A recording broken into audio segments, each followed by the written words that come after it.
कि रावण में सीता के अपहरण की ताकत थी तो परस्त्री कोई अनुमति के बिना स्पर्श न करने का संकल्प भी था। कि जो लोग अवतारवाद को मानते हैं उनको पता है कि राम जी ने अवतार लिया, भगवान ने, उसके साथ ये घटना सभी पुराणों में, भागवत आदि सभी में ये बात आई है और रामायण में भी ये बात आई है। सनकादि कुमार भगवान से मिलने के लिए गए और भगवान के जो द्वारपाल है जय और विजय, वो द्वारपालों ने बीच में अपना भाला करके उनको रोक लिया। सनकादि कुमारों को क्रोध आया, उन्होंने शाप दिया और शाप देते हुए कहा कि तुम असुर योनि में जाओगे। वही जय और विजय एक जन्म में रावण और कुंभकर्ण बने, दूसरे जन्म में वही हिरण्यकश्यप और हिरण्याक्ष बने और एक जन्म में वो दंतवक्त्र और शिशुपाल बनकर आए। अर्थात जय विजय ही रावण है और वही रावण कुंभकर्ण बनकर आए हैं। अब जय विजय अगर रावण और कुंभकर्ण बन के आए हैं तो राम बनकर आने वाले कौन हैं? उनके ही स्वामी अर्थात भगवान नारायण स्वयं आए हैं। अब स्वामी बड़ा होता है कि द्वारपाल बड़ा होता है, पहले तो ये समझ लीजिए, अब तो मामला ही नहीं रहेगा। जिनके द्वारपाल है जय विजय वो ही रावण कुंभकर्ण है और द्वारपाल किसके हैं? राम जी के अर्थात नारायण के हैं।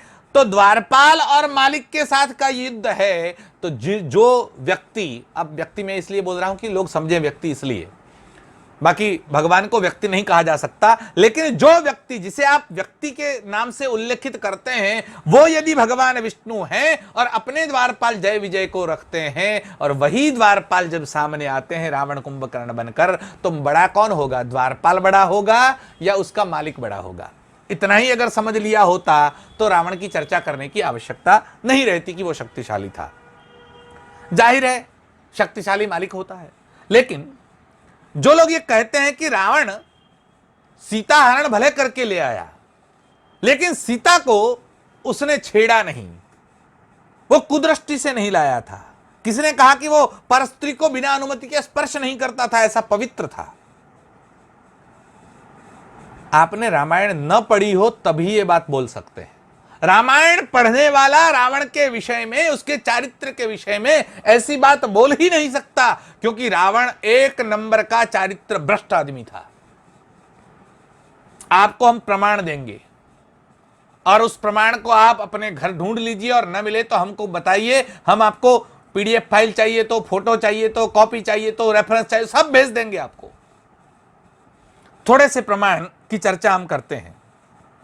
वाल्मीकि रामायण के उत्तरकांड में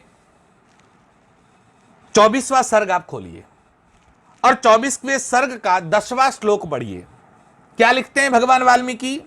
दशग्रीव वशम प्राप्तस्तास्तु शोकाकुला स्त्रियः दीनवक्त्रे क्षणाः श्यामा मृग्धः सिंहवशा इव। अर्थात दशग्रीव के वश में पड़े हुए वे शोकाकुल अबलाएं सिंह के पंजे में पड़ी हुई हरिणियों के समान दुखी हो रही थी। इनके मुख और नेत्रों में दीनता छा रही थी और उन सब की अवस्था 16 वर्ष के लगभग थी। एक दो नहीं, अनेक 16 वर्ष की स्त्रियों को उठाकर लाकर अपने कैद में रखकर उसका भोग करना चाहता था और वो सब कांप रही थी। इसका वर्णन वाल्मीकि ने किया है। और आप कह रहे हैं कि बिना अनुमति के किसी को स्पर्श नहीं करता था। आगे क्या लिखते हैं उसी सर्ग में, 24वें सर्ग में 19वां श्लोक पढ़िए।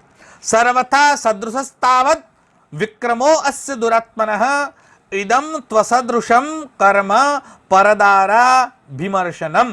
अर्थात इस दुरात्मा का, अर्थात रावण का, इस रावण का पराक्रम इसकी तपस्या के सर्वथा अनुरूप है, परंतु यह पराई स्त्रियों के साथ जो बलात्कार कर रहा है यह दुष्कर्म इसके योग्य कदापि नहीं है। बलात्कार किया, ऐसी स्पष्ट भाषा भगवान वाल्मीकि ने लिखी है। जो लोग रामायण नहीं पढ़ते वे ही कह सकते हैं कि रावण परस्त्री को स्पर्श नहीं कर सकता था। आप पढ़िए पहले रामायण को। आगे लिखते हैं भगवान वाल्मीकि, 20वां श्लोक आगे पढ़िए। यस्मादेश परक्यासु रमते राक्षसाधमः तस्माद् वै स्त्री कृतेनैव वधम प्राप्स्यति दुर्मतः। यह नीच रावण, देखिए कौन सा शब्द प्रयोग किया, नीच।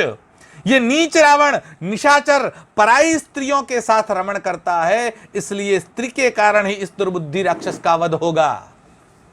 कैसा शाप है ये, और ये शाप किसने दिया वो भी विस्तार से उन्होंने लिखा है। हम पूरे ही रामायण आपको नहीं बताने बैठे, हम तो केवल शंकाओं का निराकरण कर रहे हैं, इसलिए इसको पढ़िए। भगवान वाल्मीकि ने एक बार नहीं बार बार इस बात को लिखा है। क्या लिखते हैं? इतना ही नहीं, रावण ने अपने बड़े भाई कुबेर के पुत्र नल कुबर, उसकी सुचिता पत्नी रंभा पर बलात्कार किया। अपने भाई के बेटे की पत्नी क्या होती है? पुत्रवधू। और पुत्रवधू के ऊपर उसने बलात्कार किया। कहां ये बात? वाल्मीकि रामायण में 26वें सर्ग में, उत्तरकांड के 26वें सर्ग के 49वां श्लोक पढ़िए। यच्यमानो मया देव स्नुषा तेहमिति प्रभो तत सर्व पृष्ठतः कृत्वा बलात् तेनास्मि घर्षिता। देव, मैं बार बार प्रार्थना करती ही रह गई कि हे प्रभु, मैं आपकी पुत्रवधू हूं, मुझे छोड़ दीजिए, किंतु उसने मेरी सारी बातें अनसुनी कर दी और बलपूर्वक मेरे साथ अत्याचार किया। जो अपनी पुत्रवधू के साथ बलात्कार कर सकता है उसका नाम ही रावण होता है। और तुम कहते हो कि बिना अनुमति के किसी स्त्री को स्पर्श नहीं करता था, इसलिए सीता शुद्ध मिली। यही मैसेज करने वाले यही लिखते हैं उसमें। वो लिखते हैं कि सीता पवित्र मिली, ये तो रावण के कारण मिली। ये भ्रांति दिमाग में से निकाल दीजिए और पढ़िए कभी रामायण को, केवल अंट संट बातों में मत आइए। क्या लिखते हैं भगवान वाल्मीकि? नल कुबर ने रावण को शाप दिया। ये रावण, આપણે ગુજરાતીમાં કહીએ કે સીતાજીને નતો અડ્યો એટલે ડાયો થઈને નતો રહ્યો, પણ શાપના કારણે ડાયો થયો તો। उसको शाप मिला था नलकुबर का, और नलकुबर ने शाप देते हुए क्या कहा? वाल्मीकि रामायण उत्तरकांड 26वें सर्ग के 54-55 में श्लोक में पढ़िए। अकामातेन यस्मात् त्वं बलात् भद्रे प्रघर्षिता तस्मात् स युवती मन्याम नाकामामुपयास्यति यदा य कामां कामार्तो घर्षयिष्यति योषितम मूर्धा तू सप्तधा तस्य सकली भवति तदा। वे बोले कि भद्रे, तुम्हारी इच्छा न रहने पर रावण ने तुम पर बलात्कार अत्याचार किया है।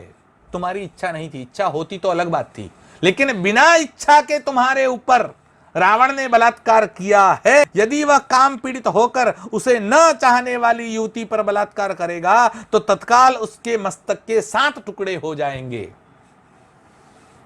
मूर्धातु सप्तधा तस्य, सप्तधा शब्द का प्रयोग किया है, 7 टुकड़े हो जाएंगे उसके, अगर इच्छा विरुद्ध किसी स्त्री के ऊपर रेप करेगा, बलात्कार करेगा, अत्याचार करेगा। ये बात नल कुबर के शाप में आई और भगवान वाल्मीकि ने लिखी। और इसी कारण से, यही एक दूसरे भी कारण है, लेकिन यह भी एक कारण है जिसके कारण रावण सीता को स्पर्श नहीं कर सकता था इच्छा के विरुद्ध। अगर स्पर्श करता, अत्याचार करता तो उसका दिमाग फट जाता और 7 टुकड़े हो जाते। ये रावण जानता है, लेकिन जो रावण जानता है वो रावण के तथाकथित अंधभक्त नमूने ये नहीं जानते, और इसीलिए ये अंटसंट बातें कर रहे हैं। आगे भी पढ़िए आप भद्रजनों। अब आपको समझ में आ गया होगा कि रावण संयमी नहीं था। जो पुत्रवधू पर बलात्कार करता है उसे संयमी जो अगर कहता है तो समझ लो उसकी बुद्धि मारी गई है। लेकिन जो शाप उसको मिला था और उसी शाप के कारण ये स्पर्श करने का दुस्साहस नहीं करता था, ये बात हमने देखी। एक और इतिहास भगवान वाल्मीकि ने लिखा है।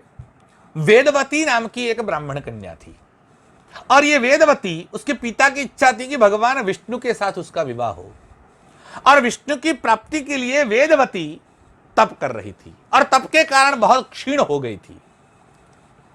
और रावण वहां से आ रहा था, और रावण ने इसको देखा, और रावण ने उसको प्राप्त करना चाहा, उसके पास गया, उसको आमंत्रित किया, वो नहीं मानी।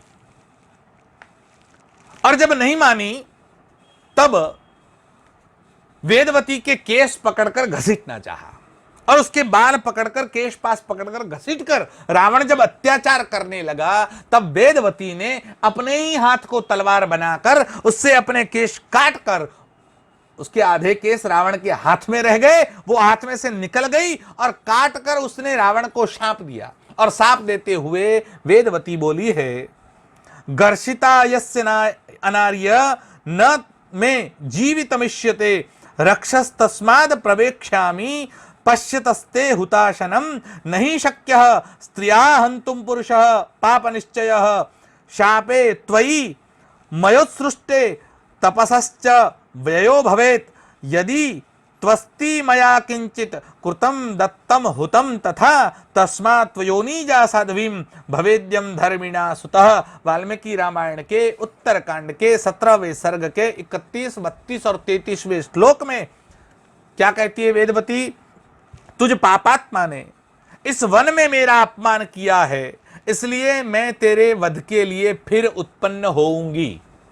मैं अभी मर जाऊंगी, शरीर त्याग कर दूंगी, मैं यहां से निकल जाऊंगी, लेकिन मैं फिर से पैदा होंगी और मैं तेरा वध करवाऊंगी। तेरे वध का, तेरी मृत्यु का कारण मैं बनूंगी। और क्या कहती है? स्त्री अपने शारीरिक शक्ति से किसी पापाचारी पुरुष का वध नहीं कर सकती। स्त्री की शक्ति पुरुष की शक्ति के मुकाबले कम होती है, इसलिए मैं शरीर से तो तुम्हारा इसका वध तुम्हारा नहीं कर सकती, लेकिन मैं तुझे शाप देती हूं, मेरी तपस्या क्षीण हो जाएगी। यदि मैंने कुछ भी सत्कर्म, दान और होम किए हैं तो अगले जन्म में मैं सती साध्वी अयोनिजा कन्या के रूप में प्रकट होंगी और किसी धर्मात्मा पिता की पुत्री बनूंगी। और वही ब्राह्मण कन्या वेदवती दूसरे जन्म में एक कमल में प्रकट हुई, जिसे रावण अपने घर ले आया, उसे समुद्र में फेंक दिया, और वही कन्या अयोनिजा हल चलाते हुए किसके हाथ में आई? जनक जी के हाथ में आई, भूमि से प्रकट हुई और रावण के वध का कारण बनी। वेदवती का साप था, रंभा का साप था और नलकुबर का साप था। इसी कारण से रावण उसको अर्थात सीता जी को स्पर्श नहीं कर पाया था। इसलिए जो लोग ये कहते हैं कि रावण संयमी था, वो जरा फिर से एक बार रामायण का अध्ययन करे, अन्यथा अपना मुंह बंद कर दे।